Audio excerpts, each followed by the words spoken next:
요한계시록 1장 4절로 8절의 말씀을 봉독해 드리겠습니다. 요한은 아시아에 있는 7교회에 편지하노니 이제도 계시고 전에도 계셨고 장차 오실 이와 그의 보좌 앞에 있는 7영과 또 충성된 증인으로 죽은 자들 가운데에서 먼저 나시고 땅의 임금들의 머리가 되신 예수 그리스도로 말미암아 은혜와 평강이 너희에게 있기를 원하노라. 우리를 사랑하사 그의 피로 우리 죄에서 우리를 해방하시고 그의 아버지 하나님을 위하여 우리를 나라와 제사장으로 삼으신 그에게 영광과 능력이 세세토록 있기를 원하노라. 아멘. 볼지어다 그가 구름을 타고 오시리라. 각 사람의 눈이 그를 보겠고 그를 따른 자들도 볼 것이요 땅에 있는 모든 족속이 그로 말미암아 애곡하리니 그러하리라. 아멘.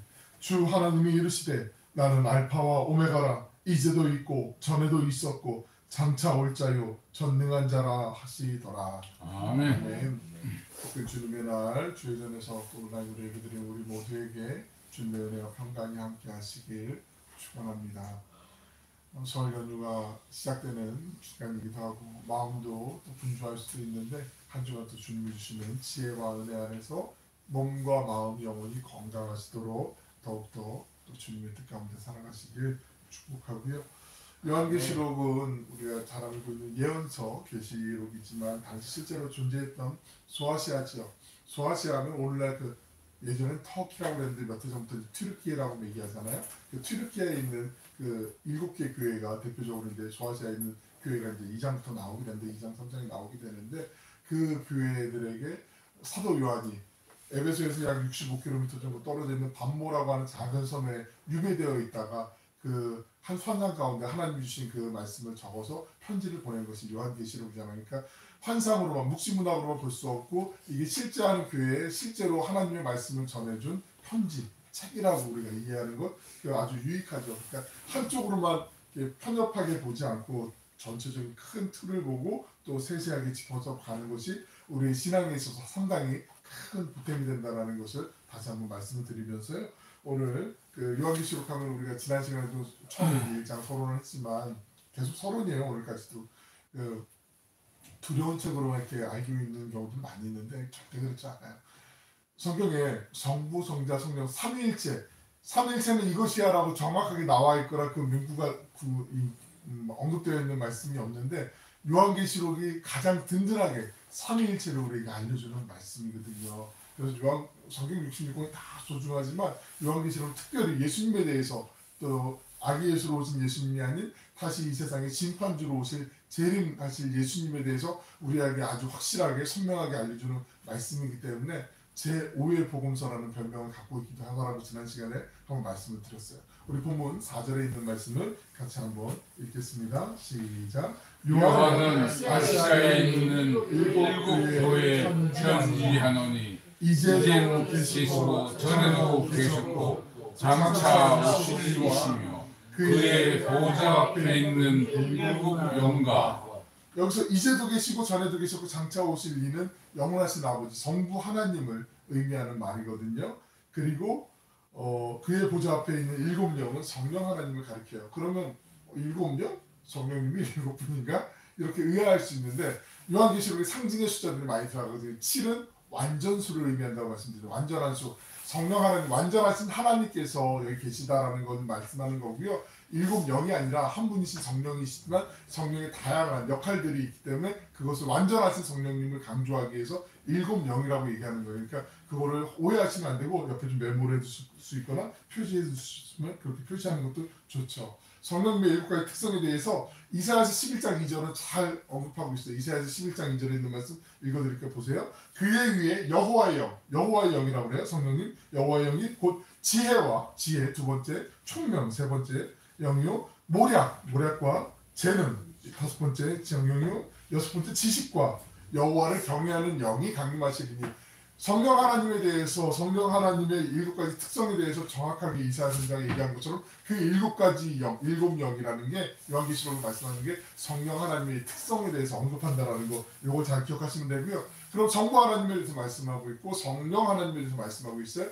그럼 5절에 이어지는 말씀 보시면 정자 하나님에 대해서 말씀하고 있어요. 예수님에 대해서 또 충성된 증인으로 죽은 자들 가운데서 먼저 나시고 땅의 임금들의 머리가 되시는 예수 그리스도라고 말씀하다니까 성부 하나님, 성령 하나님, 성자 예수님 이 삼위일체 하나님에 대해서 선명하게 우리에게 말씀을 알려주는 성경이 요한계시록이에요. 이게 상당히 소중한 정말 보배와 같은 그런 말씀이죠. 5절을 계속 보시면 은혜와 평강이 너희에게 있기를 원하노라 라고 말씀하고 있어요.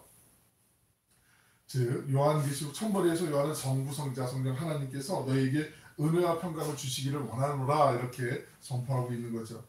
여러분 우리가 하나님을 이제 하나님 자녀가 되는 예수님을 믿는 믿음 하나 보시고 우리를 자녀 삼아 주신 거잖아요.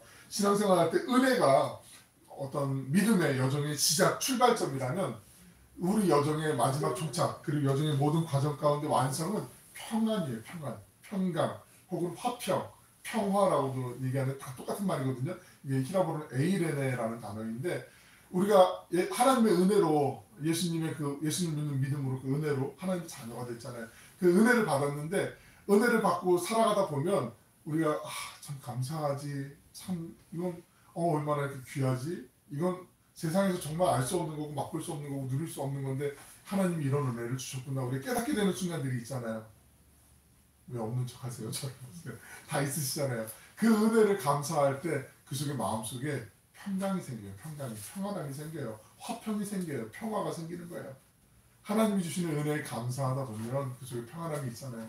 우리 신앙의 걸음마다 되돌아보면 하나님의 은혜였음을 느낄 때 그 느낌 속에서 그 은혜 안에서 또 감사할 수 있는 마음이 이게 계속 은혜가 선순환되는 그런 구조잖아요. 그걸 지금 사도 요한이 얘기하는 거예요. 우리가 성부, 성자, 성령 하나님의 그 은혜 안에서 또 평안함을 누려야 합니다라고 이렇게 선언하는 거예요. 이게 제가 좀 완곡하게 권면하듯이 말씀드리면 아니 이게 원문을 보면 거의 명령하듯이 얘기하는 거예요. 아니야! 누려야 돼. 우리가 하나님의 은혜 안에 머물러야 돼. 흔들리지 마. 힘내. 이런 얘기예요. 우리가 하나님의 나라에 갈 때까지 하나님이 우리에게 은혜와 평강을 허락해 주신다는 거죠. 당시 그 교회는 지금도 그렇지만 성부, 성자, 성령 하나님의 은혜를 통해서 평강을 경험할 수 있지 뭐 다른 데서 참된 평안함을 경험할 수 없잖아요. 혹시라도 조금이나마 평안함을 만족을 누릴 수 있는 게 있어요. 내가 열심히 땀을 흘려서 소득이 늘어나고 어떤 재물이 이제 어느 정도 좀 저축이 되거나 아니면 어떤 승진을 한다거나 원하는 학교에 아이들이 진학을 한다거나 이럴 때 기쁨을 누리면서 또 은혜 안에서도 평강함을 느낄 수 있는데 그건 한시적이에요. 제한적이에요. 왜 그렇잖아요. 집도 좀 이만큼 살다가 또 좀 큰 평수 가면 나중에 또 더 큰 평수가 있으면 좋겠다 이렇게 생각하기도 하고 물질도 그렇잖아요. 난 요거 있는데 저 사람 저렇게 많이 있어. 나 부럽다. 난 저렇게 있었으면 그런 마음들이 우리 안에 늘 언제나 비교하는 그런 마음들이 있기 때문에 세상이 주시는 평안함은 잠깐이에요. 잠깐. 그리고 제한적이란 말이죠. 그런데 주님은 영원한 평안함을 우리에게 주시기 때문에 아니야. 하나님 주시는 평안을 은혜를 우리가 다시 바라봐야 돼 라고 지금 사도 요한이 우리에게도 권면하고 있는 거죠. 특별히 삼위 하나님 중에서 예수님을 집중적으로 사도 요한이 소개하고 있어요. 본문 5절 6절 말씀도 같이 한번 읽어보겠습니다. 시작. 또 충성된 증인으로 죽은 자들 가운데서 먼저 나시고 땅의 임금들의 머리를 쓰신 예수 그리스도로 말미암아 은혜와 평강이 너희에게 있기를 원하노라. 우리를 사랑하사 그의 피로 우리 죄에서 우리를 해방하시고 그의 아버지 하나님을 위하여 우리를 나라의 제사장으로 삼으신 그에게 영광과 능력이 세세토록 있기를 원하노라. 아멘. 예수님께서 어떤 분이신지를 하나하나 소개하고 있는데 이것이 어떻게 핍박받는 그 당시의 성도들에게 격려의 메시지가 되는지를 우리가 볼 수가 있죠. 또한 우리에게도 예수님이 어떤 분인지 알게 되면 우리가 살아가는 데 참 큰 힘을 얻게 되는 거죠. 예수님이 이 땅에 계셨을 때 5절 다시 보시면 하나님의 말씀을 증언하신 충성된 증인이라고 말씀하세요. 충성된 증인. 증인이라는 단어가 헬라어로 마르투스라고 하는데 이 진리를 전파하고 이를 위해 목숨을 바친 사람이라는 뜻이거든요. 진리를 전하고 증인은 요즘 증인들 많이 나오는 거 TV로 보시기 때문에 잘 아시겠지만 증인에게 있어서 가장 큰 죄는 뭐죠? 위증하는 거예요. 위증. 내가 본 것은 본 거 그대로, 못 본 것은 얘기하면 안 되고 들은 거 그대로 얘기해야지. 거기에 뭘 첨가한다거나 뭘 뺀다거나 하면은 그 위증이란 말이에요. 있는 그대로만 전하는 거. 예수님은 하나님의 산 증인, 충성된 증인이었다라고 얘기하는데 이 증인이란 마르투스라는 말은 순교자하고 같은 맥락을 갖는 단어예요. 그러니까 내가 목숨을 걸고 하나님은 이런 분이야라고 내 삶으로 고백하고 증명했던 그런 분이 바로 충성된 증인이 예수님이시다라고 지금 얘기하고 있는 거예요. 요한은 예수님의 공생에 3년 동안 같이 잘 알고 있었잖아요. 예수님 가장 앞에서 돌아가시는 모습까지도 가장 앞에서 보고 예수님이 어떤 분이신지 정말 충직하게 하나님을 전하기 위해서 하늘나라를 전하기 위해서 예수님이 이 땅을 정말 살아가셨던 그 모습들을 사도 요한이 직접 다 봤잖아요. 그리고 깨달았고 그렇게 살려고 이제 사도가 되어서 몸부림치는 그 장면 아니겠습니까? 그래서 이 땅에 살아갈 때 때로는 핍박도 있고 고난도 있고 염려도 있고 근심도 있고 어려움이 있지만 우리가 하나님의 은혜 안에서 하나님의 충성된 주민으로 살아가야 될 이유가 바로 하나님의 영광이 우리에게 있기 때문에 그것을 바로 얘기하는 거죠. 우리가 지금 겪고 있는 이 고난이 이때 당시에 그 누구의 박해라고 말씀드렸죠? 도미티안의 박해가 있었던 로마 제국의 박해가 있었던 시절이라고 말씀드렸잖아요. 그 박해를 피해서 지하 공동묘지인 카타콤으로 들어가거나 뭐 계곡으로 숨거나 광야로 뭐 탈출하거나 이런 많은 사람들에게 여러분 우리의 대장 되신 예수 그리스도 그 주님께서 하나님의 충성스러운 증인으로 우리보다 앞서 이 길을 걸어가셨고 우리는 걸어가신 그 주님을 바라보면서 이 길을 걸어가기만 하면 됩니다 라고 지금 권면하고 또 위로하고 응원하고 이렇게 전하는 메시지가 바로 또 충성된 증인으로 라고 예수님에 대해서 소개를 하고 있는 거예요. 우리를 사랑하사 계속해서 그의 피로 우리 죄에서 우리를 해방하시고 예수님이 어떤 분이신지 다시 한번 또 설명하죠. 하나님 사랑의 가장 큰 징표는 누가 뭐라고 해도 예수님의 십자가예요. 십자가 사랑하고 비교하거나 견주거나 바꿀 수 있는 것은 아무것도 없는 거죠. 아니 어떤 세상에 어떤 사람이 자기가 가장 사랑하고 좋아하는 사람이 있다고 할지라도 내가 정말 둘도 없는 내 사랑하는 자녀를 그 사람을 위해서 목숨을 내어놓을 수 있을 만큼 그런 사람이 어디 있겠어요. 말도 안 되는 거죠. 그런데 그 말도 안 되는 정말 은혜로밖에 얘기할 수 없는 그 사랑을 하나님 우리에게 주신 것, 그 십자가의 사랑을 우리에게 주셔서 우리로 하여금 참된 자유함을 맛보게 하셨다라고 지금 얘기하고 있는 거죠. 요한복음 10장 15절에 있는 말씀 보시면 아버지께서 나를 아시고 내가 아버지를 아는 것 같으니 나는 양을 위하여 목숨을 버리노라. 이 바로 앞절에 예수님은 자기 선언할 때 나는 선한 목자다라고 말씀하시거든요. 선한 목자 되신 주님께서 스스로 아버님의 명을 그 아버지 되시는 성령 하나 성부 하나님의 말씀을 받들고 목숨을 스스로 내어놓으시는 것, 그 사랑의 최고봉이 예수님의 십자가이심을 다시 한번 확인하게 말씀하는 거죠. 우리가 뭐 교회를 오래 다니다 보면 이 십자가의 은혜를 하도 많이 들어서 때로는 감흥이 좀 떨어지는 경우들이 있어요. 실제로 있어요. 예전에 처음 은혜 받을 때는 예수님 하면 눈물이 그렁그렁 맺히고 예수님 십자가 하면 눈물이 툭툭툭 떨어지고 콧물도 나오고 막 이랬는데 좀 지나면 아유 그렇지 뭐 감사하지 뭐 얼마나 은혜야 그러면서 너무나 쉽게 이렇게 가볍게 지나가는 경우들이 종종 있단 말이야. 내 믿음이 약해졌나? 내가 하나님을 예수님을 더 묵상하는 게 더 약해졌나? 한번 점검할 필요가 있다는 거죠. 그럴 때 하나님 주신 또 사인일 수가 있으니까 물론 우리 예수님만 생각할 때 뭐 시도 때도 없이 막 눈물을 흘려야 된다 이 얘기가 아니라 그 감동을 갖고 가셔야 되는 거, 그 진실함을 바라봐야 되는 게 이게 중요하다라는 거죠. 예수님은 또한 다시 본문 5절을 보시면 가장 중요한 거, 우리에게 중요한 거, 죽음을 이기신 것, 그의 피로 우리를 죄에서 우리를 해방하시고 또 우리에게 영원한 그 하나님 나라에 나아갈 수 있도록 인도하신 것, 충성된 증인으로 죽은 자들 가운데서 먼저 나시고라고 말씀하잖아요. 5절 상반절에 보시면 먼저 나시고 잠자는 자들의 첫 열매가 되셨도다라고 사도 바울이 얘기하잖아요. 예수님은 우리보다 먼저 부활하셨어요. 예수님 먼저 부활 안 하시면 큰일 나죠. 예수님이 먼저 몸소 부활하셨기 때문에 우리도 그 부활의 근거, 확신을 갖고 믿음을 갖고 주님이 부활하신 것처럼 우리를 또 위해서 하나님 나라에서 우리를 위한 처소를 예비하러 가신다고 하셨으니까 그 믿음으로 또 부활을 기대하면서 이 땅을 살아가는 거 아니겠어요? 그러니까 죽음도 사망도 사망아 네가 쏘는 곳이 어디 있느냐라고 우리가 단호하게 꾸짖듯이 선포하며 하나님의 나라를 꿈꿀 수 있는 거 아니겠습니까? 그러니까 죽음을 두려워하지 말라. 죽음 물론 지금 우리 앞에 가장 크게 놓여 있는 이때 당시에 그 기독교인들에게 가장 큰 문제는 다른 게 아니었어요. 내가 지금 죽을 수밖에 없는 그 상황에 놓일 수밖에 없는 거. 내 사랑하는 가족이 무자비한 그 로마의 도미티안 박해 때문에 끌려가서 모진 고문을 당하고 몹쓸 짓을 당하고 그러면서 심지어는 막 죽임에 처하게 되는 이런 끔찍한 일들을 정 비일비재하게 보고 있는 상황에서 그 죽음조차도 뛰어넘을 수 있는 확실한 소망을 우리에게 주신다. 그 은혜를 지금 맛보게 하는 거죠. 계속 보시면 예수님은 5절 말씀 보시면 땅의 임금들의 머리라고 말씀하세요. 땅의 임금들의 두 번째 줄 넘어가는 데 보시면 임금들의 머리가 되신다라고 말씀하세요. 이게 지금 우리는 그냥 쉽게 예수님 만왕의 왕이시니까 만주의 주이시니까 그렇지 하고 생각할 수 있는데 땅의 임금들의 머리라고 얘기하는 건 이건 이때 당시에 목숨을 걸고 할 수 있는 얘기였거든요. 왜냐하면 이때 당시에 땅의 임금들의 머리는 누구예요? 로마의 황제란 말이에요. 황제.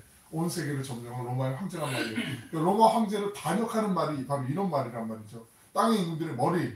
우리 주 우리 하나님이라고 너희는 이제 나한테 불러야 돼 라고 도미티안이 그렇게 선포를 했잖아요. 도미누스 et 데우스라고 우리 주 우리 하나님 나는 이제 그냥 황제 도미티안이시 이렇게 부르면 안 되고 우리 주 우리 하나님이라고 불러야 돼 라고 했는데 그리스도인들만 유독 아니야 도미티안은 사람이지 무슨 황제 지가 무슨 신이야 지가 무슨 하나님이 아니야 우리 주 우리 하나님은 오직 한 분이셔 라고 그리스도인들이 이렇게 얘기하고 고백했기 때문에 도미티안은 이걸 알고 또 그리스도를 잡기 위해서 이런 박해가 시작되고 계속 진행되는 과정이잖아요.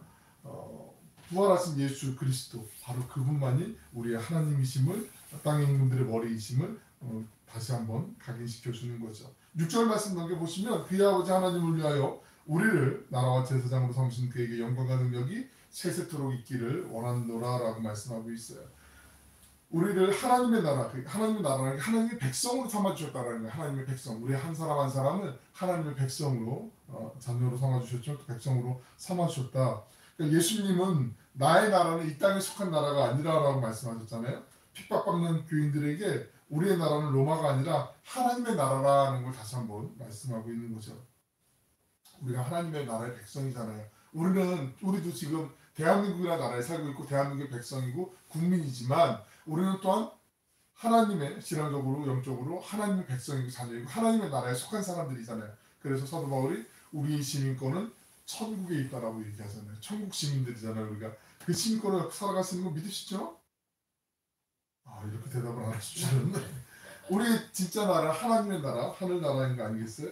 예수님은 로마 황제와는 다른 차원의 하나님이시다. 사랑의 하나님이시다라는 걸 얘기하는데 성경에서 하나님의 나라가 어떤 나라인지는 우리가 여러 번 말씀을 드렸지만 하나님의 통치, 하나님의 임재, 하나님의 다스림이 있는 곳이 하나님의 나라라고 얘기해요. 하나님의 나라는 어떤 보여지는 어떤 자 여기 요만큼 여기 하나님의 나라 요 밖에는 하나님의 나라 아니야 이게 아니라 하나님의 나라는 그 어디든지 하나님의 다스리심 나는 하나님을 믿어 하나님의 자녀야 하나님의 주권을 인정해라고 얘기하는 사람이 머물고 있는 곳 그곳이 다 하나님의 영향력이 있는 하나님의 나라 바실레이아 토 테오스라고 얘기하는데 그 예수님 시대 지난 다음에 사도 요한 시대 때 중세 때까지만 해도 중세 시대까지만 해도 국가의 국경을 전하기가 되게 모호했기 때문에 그런 일이 실제로 있었어요. 중세 때까지만 해도 한 14, 15, 16세기 때만 해도 16세기는 좀 아니고 14세기 이전, 르네상스 이전만 해도 내가 지금 어떤 왕, 어떤 임금을 내가 믿는지 나는 저 왕이 우리나라의 왕이야 라고 믿는 사람이 있는 사는 곳, 그 사람이 사는 집 거기까지가 그 나라의 영토의 경계였어요.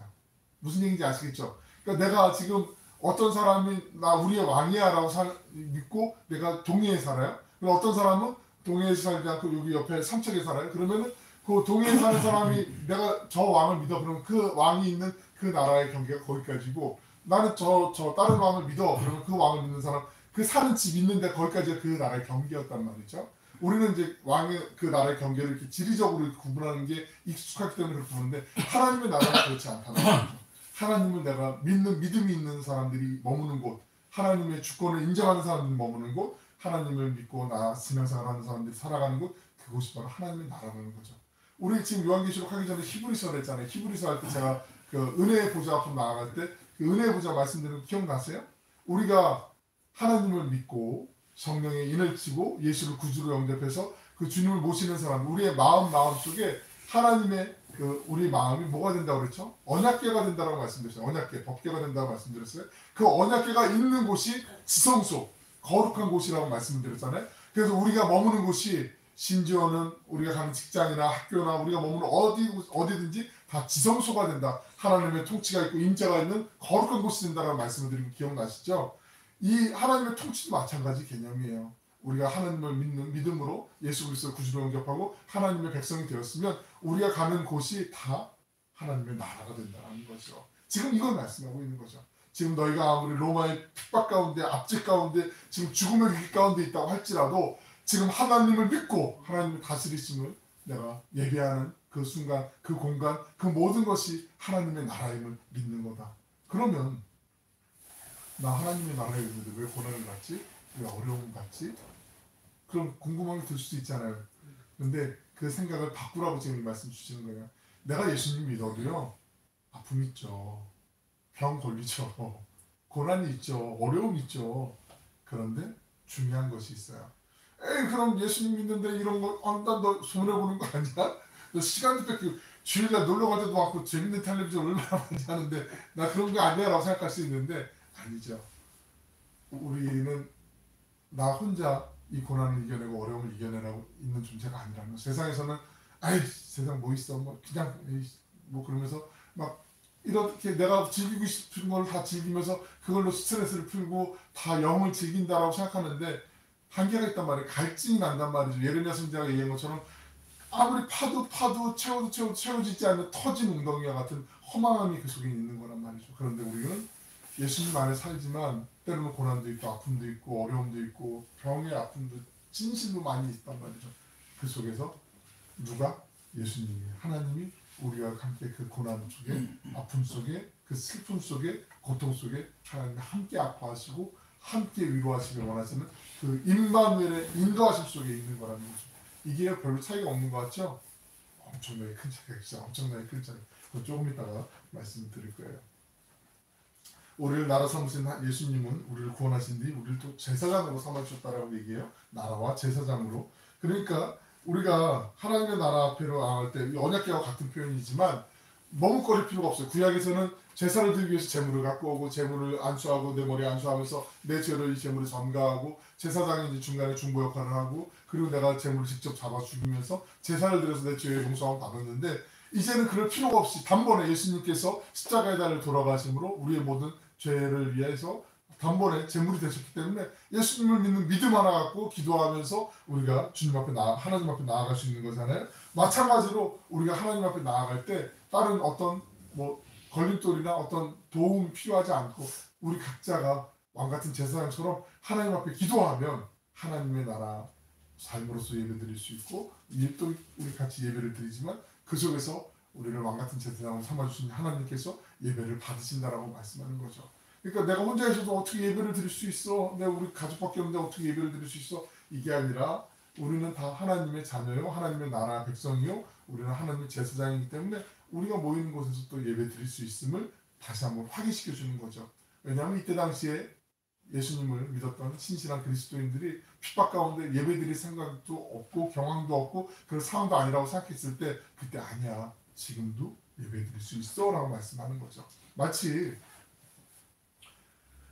바울과 신라가 바울의 그 전도여행 잘 기억나시죠? 2차 전도여행 갔을 때 그 빌립보 유럽의 첫 번째 관문이라고 하는 첫 번째 도성 빌립보 도성에 갔을 때 하루 만에 잡혀요. 감옥에 가라고. 가장 깊은 우리가 전형적으로 알고 있는 그 옛날의 그 캄캄한 감옥, 로마 병사들이 횃불 들고 다니고 칙칙하고 막 쥐들도 다니고 막 이랬던 그 감옥에 온몸이 다 부자연 상태에서 막 수갑 같은 것도 채워져 있고 착고에 매여가지고 이제 부자연 상태에서도 바울과 신라가 뭐 했죠? 찬송하고 기도했어요. 예배드렸다는 얘기예요. 그랬을 때 모든 착고가 풀리고 옥문이 열리면서 그때 죄수들이 다 나오게 되는 그런 역사도 경험하게 된단 말이죠. 체험하게 된단 말이죠.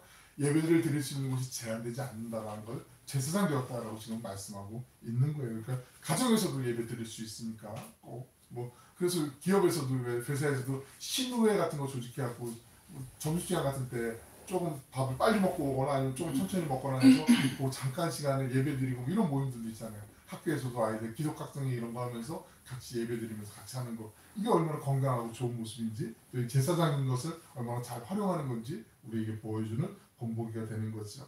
본문 7절에 있는 말씀을 같이 한번 읽어보겠습니다. 시작. 볼지어다 그가 구름을 타고 오시리라. 각 사람이 그를 보겠고 그를 찌른 자들도 볼 것이요 땅에 있는 모든 족속이 그로 말미암아 애곡하리니 그러하리라. 어쩌다 그가 구름을 타고 오시라. 이 구름은 뭐 손오공의 군두운 이런 거 아니고 구름은 성경에 나타나는 하나님의 임재, 하나님의 영광 이런 걸 상징하는 걸 잘 알고 있잖아요. 솔로몬의 성전에서도 그랬고 그 회막 가운데 성막 가운데서도 모세 통해서 우리 하나님의 임재를 나타낼 때 구름이 날아오는 것처럼 예수님께서 같이 오실 때 초림 났을 때 처음 오셨을 때 그 구유의 어린 아기 예수의 모습으로 오시는 게 아니라 이 세상을 심판하실 재림의 주로 심판주로 이 세상에 오시는데 그거는 몇 명만 보는 게 아니라 동방박사들이나 뭐 목동들만 보는 것이 아니라 모든 사람들이 그 예수님의 오심을 볼 수 있게 그렇게 광범하게 하나님께서 오신다라고 말씀하는 거고요. 그를 찌른 자들은 부을 것이요. 그를 찌른 자들 예수님을 핍박하고 예수님을 반대했던 이런 사람들 또 믿지 않는 사람들이 오게 된 그 주님을 보게 되는 거고 그로 말미암아 돌이켜야 되는데 예수님을 믿어야 되는데 못했던 사람들 아차 싶었던 사람들 그때에 와서 애곡하게 된다 후회하게 된다 그 말씀을 지금 하고 있는 거죠. 조금 설명을 드려야 되는데 시간이 조금 지체될 것 같으니까 볼지어다라는 말 이 봐라 영어 성경에 look 이렇게 얘기하는데 명령형이란 말이죠. 봐라 뭐가 있는데 하늘에 봐라 그걸 봐라 믿음으로 봐라 믿음으로 하나님 우리의 구주 되시는 그 주님을 봐라라고 얘기하는데 절망 같은 땅의 현실을 보고 살아가는 존재가 아니라 우리가 하늘의 은혜를 기대하면서 살아가고 있는 사람들임을 상기시키는 단어가 볼지어다라는 말이잖아요. 이 표현을 가장 잘 적절하게 우리에게 알려주는 말씀이 있어요. 골로새서 3장 1절 2절에 있는 말씀인데 우리 같이 한번 읽어보겠습니다. 골로새 3장 1절 2절 시작. 그러므로 너희가 그리스도와 함께 다시 살리심을 받았으면 위의 것을 찾으라.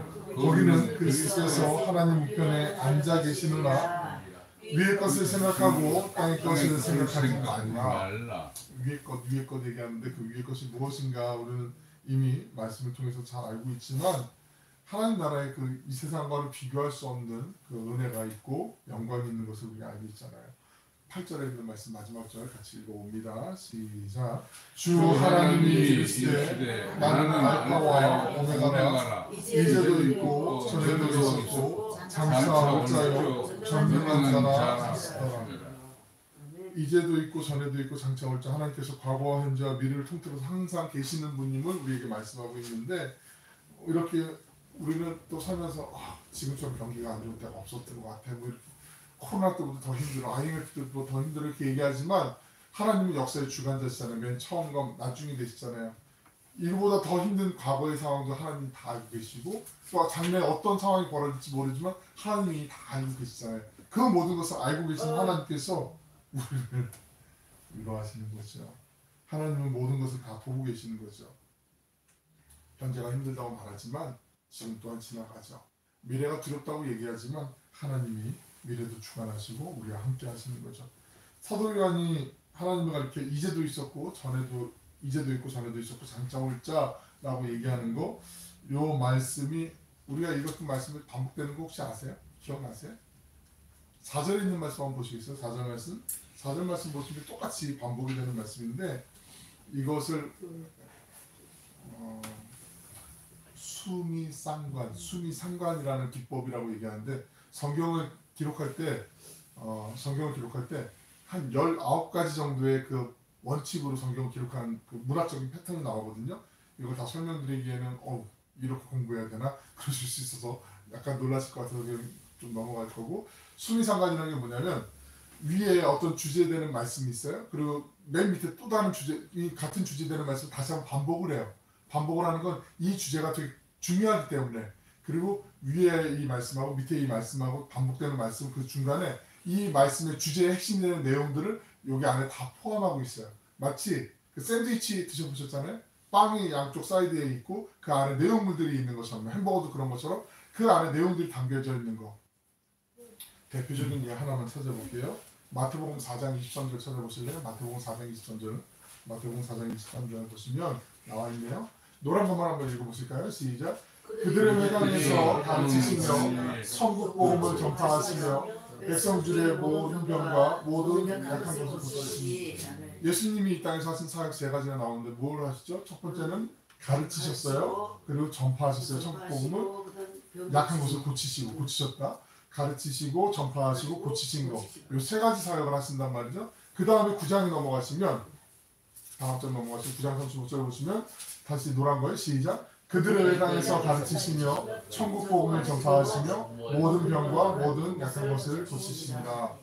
똑같죠. 앞에 지금 얘기했던 4장에 있는 말씀하고 가르치시고 그리고 전파하시고 고치셨다라고 얘기해요. 근데 마태복음 5장부터 7장까지는 뭐라고 우리가 닉네임을 붙여요. 예명을 붙이는데 뭐라고 얘기하죠? 5장부터 7장을 산상수훈이라고 얘기해요. 산상수훈. 잘 아시죠? 산상수훈에서 예수님이 하나님의 나라를 전파하시고 가르치시고 제자들이 가르친 내용이 그 안에 다 담겨져 있고요. 8장 9장에서는 예수님이 치유하시고 치료하시는 사역들이 다 담겨져 있어요. 나중에 요거 참고로 해서 그러니까 이 수미상관 구조라는 게 이게 인클루지오라고 얘기하는데 이 구조가 성경에 꽤 많이 등장하거든요. 오늘 다시 본문으로 돌아가기 위해서 이거 잠깐 설명드린 건데 요한계시록 1장 4절하고 8절을 다시 한번 보세요. 4절 8절 보시면 8절에 있는 내용도 그렇게 나와 있는데 요 말씀이 원형이 있어요. 보면은 원래 우리가 생각할 때 시간적인 흐름을 얘기할 때 과거, 현재, 미래를 얘기하는데 지금 말씀 보면 이제 계시고 지금 계시고 현재 계시고 과거에 계셨고 미래에 계시는 하나님으로 강조하거든요. 이 말씀의 원형이 요한계시록 4장 8절 하반절을 보시면 주 하나님 거룩하다 거룩하다 거룩하다 주 하나님 곧 전능하신 이여 전에도 계셨고 이제도 계시고 장차 오실 이시라 이렇게 얘기하잖아요. 지금 이 말씀 무슨 말씀인지 이해되시죠? 다시 한번 말씀 보세요. 전에도 계셨고 이제도 계시고 장차 오시리. 그런데 이 1장 8절에 보시면 이제 계시고 지금 계시고 그리고 전에도 계셨고 장차 오시리 이렇게 얘기한단 말이죠. 시제를 바꿔서 얘기해요. 주 하나님이 나는 알파 오메가라 이제도 있고 전에도 있었고 장차 올 자요 전능한 자라. 왜 이렇게 강조하는가? 지금 이 말씀을 읽고 있는 이 편지를 읽고 있는 그 성도들이 상황이 어떤지 다시 한번 눈에 우리는 생각하면서 연결해서 이 말씀 보셔야 된다고 말씀드렸잖아요. 로마에 핍박이 있어요. 박해가 있어요. 어려운 가운데 있어요. 고난 가운데 있어요. 심지어 말로 할 수 없는 그 처참한 처절한 그 죽음의 한복판에 있어요. 그 상황에 있는 사람들에게 아니야 그 하나님이 예전에 계셨고 지금도 계시고 장래에 계신 그 하나님이 지금 살아계신 하나님이 우리와 함께 계셔 라고 지금 얘기하는 게 바로 이제도 있고 이제도 계시고 지금 이 말씀을 강조하고 있는 거예요. 이 말씀을 들었을 때 어땠을까?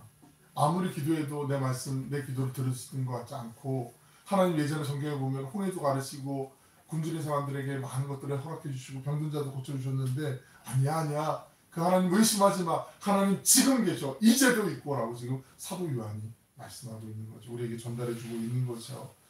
여러분 하나님은 어떤 하나님이시라는 거 우리가 다 알고 있는데 여기 말씀에 나와 있는데 하나님은 어떤 분이신지 성경에서 대표적으로 얘기하는 게 전능하신 하나님, 전능하신 주라는 표현 많이 쓰잖아요. 전능한 자라 하시더라 마지막 절에 나오잖아요.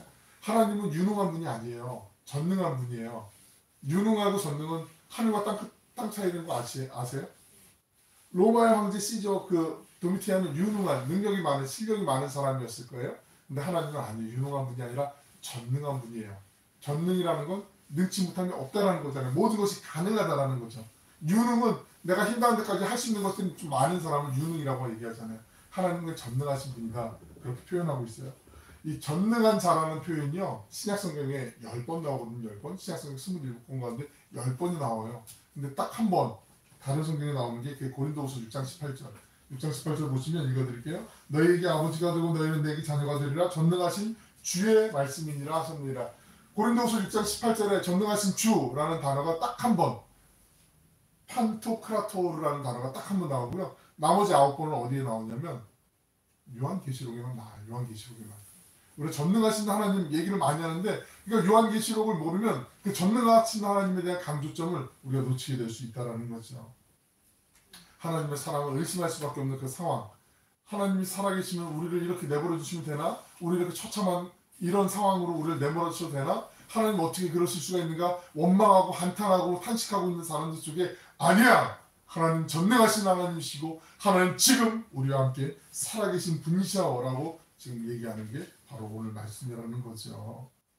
8절 상반절을 보시면 나는 알파와 오메가라고 얘기하잖아요. 알파와 오메가 우리 많이 알고 있는데 이 히라바의 처음 자음과 마지막 자음 A부터 Z까지 얘기할 때 알파와 오메가 얘기하잖아요. 시작과 끝. 바로 창조하신 그 하나님께서 맨 마지막까지 다 주관하시는 심판자이신 그 하나님께서 우리와 함께 계신다.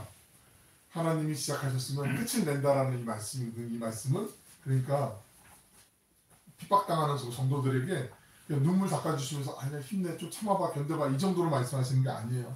지금 고난과는 비교할 수 없는 그 하늘의 영광으로 우리를 인도해 주실 거야 라고 지금 단호하게 단정하게 선포하고 알려주는 거죠. 여러분 우리가 겪는 어려움이 있을 수가 있어요. 고난이 있을 수 있어요. 분명히 현실에 생기는 문제들이 있을 수 있어요. 근데 그 문제들이 만약에 시간이 딱 언제까지 끝나는지 내가 알게 되면 예를 들어서 내가 지금 막 심한 병을 앓고 있는데 한 일주일 있으면 이 병이 다 끝나요. 완치가 돼요. 내가 지금 어떤 재정적인 문제가 있는데 내일 모레 이게 다 해결이 돼요. 갑자기 뭐가 생겨서 내가 지금 취업을 하고 싶은데 딱 한 달만 있으면 취업이 돼요. 그러면 참을 수 있을까요? 없을까요? 너무 쉬워서 대답을 못 하시죠? 당연히 참을 수 있잖아요. 그 기간이 정해진 게 알게 되면 하나님이 그 말씀 하시는 거예요. 나는 알파와 오메가라는 게 내가 끝도 알고 있다. 내가 마무리를 할 수 있다라고 지금 얘기하는 거잖아요. 하나님 다 알고 계시다고 얘기하잖아요. 우리의 가장 선한 것, 가장 좋은 것을 주시는 하나님이 알고 계시고 우리를 인도해 가신다라고 말씀하는 거예요. 내가 전능한 자다. 나 유능한 자 아니고 전능한 하나님이다. 지금 그 말씀하고 있는 거예요. 그러니까 우리에게 필요한 건 뭐예요? 그 친실하신 하나님, 전능하신 하나님을 신뢰하는 거. 볼지어다. 우리 믿음의 눈을 들어서 주님을 믿음으로 바라보고 그 분을 신뢰하는 거. 그거 하나만 있으면 된다고 지금 말씀하고 있는 거죠. 사랑하는 여러분, 역사의 처음과 나중에 되신 전능하신 주님께만 우리의 소망을 둬야 되죠. 언제나 겸손한 그 감사함을 품고 우리 삶에서도 예배자가 되어서 주님의 기쁨으로 넉넉히 세상을 이겨내는 우리 모두가 되시길 주님의 이름으로 축원합니다. 기도하겠습니다. 살아계신 아버지 하나님 감사드립니다. 지금도 살아계셔서 전능하신 하나님께서 저희 아버지가 되어주셔서 감사드립니다. 저희 상황이 다르고 환경이 다르고 또 우리가 마주하는 어려움의 정도가 다르지만 혹여라도 남과 비교하면서 절망하지 않게 하여 주시고 내가 지금 있는 이 상황에서 주님의 말씀을 따라 믿음의 선한 싸움을 싸울 수 있도록 주님께서 힘과 지혜와 능력으로 인도하여 주실 줄로 믿습니다. 역사의 주관자 되신 하나님께서 우리 인생의 알파요 오메가가 되심을 확신하고 신실하신 주님께서 우리를 향하신 그 선하신 인도하심을 믿음으로 바라보며 때로는 이해되지 않는 상황에서도 주님만을 그 복된 믿음의 길로만 기쁨으로 따라가는 저희 모두가 되게 하여 주시옵소서. 감사드리며 사랑이 많으신 예수님의 이름으로 기도 올리옵나이다. 아멘.